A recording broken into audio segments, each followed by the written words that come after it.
దీపావళి సందర్భంగా ఢిల్లీ రాజధాని ప్రాంతంలో గ్రీన్ క్రాకర్స్ విక్రయానికి సుప్రీంకోర్టు అనుమతి ఇచ్చింది. ఈ నెల 18 నుంచి 21 వరకు మాత్రమే అమ్మాలని స్పష్టం చేసింది.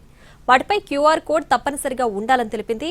అలాగే ఈ నెల 21న రాత్రి 8 నుంచి 10 గంటల మధ్యలో మాత్రమే గ్రీన్ క్రాకర్స్ కాల్చాలని స్పష్టం చేసింది. మరోవైపు ఈ-కామర్స్ వెబ్సైట్స్ ద్వారా గ్రీన్ క్రాకర్స్ అమ్మకాలపై నిషేధం విధించింది. తమ ఆదేశాలు అమలు చేసేందుకు ప్రత్యేక పహారా బృందాలు ఏర్పాటు చేయాల్సిందిగా పోలీసు ఉన్నతాధికారులను ఆదేశించింది.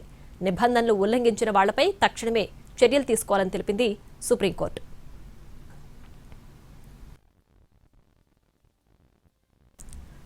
కాగా సాంప్రదాయ పటాకులు అక్రమంగా వస్తుండడం వల్ల కాలుష్యం పెరిగిపోతుందని వ్యాఖ్యానించింది సుప్రీంకోర్టు. అర్జున్ గోపాల్ కేసులో తీర్పు వచ్చిన తర్వాత గ్రీన్ క్రాకర్స్ వల్ల కాలుష్యం తగ్గిందని అభిప్రాయపడింది. గ్రీన్ క్రాకర్స్ అభివృద్ధిలో నీరి కీలక పాత్ర పోషించిందని కితాబిచ్చింది అత్యున్నత న్యాయస్థానం. సాంప్రదాయ ఉత్సవాలకు పర్యావరణ పరిరక్షణకు మధ్య సమతుల్యం పాటించాలని అభిప్రాయపడింది సుప్రీంకోర్టు.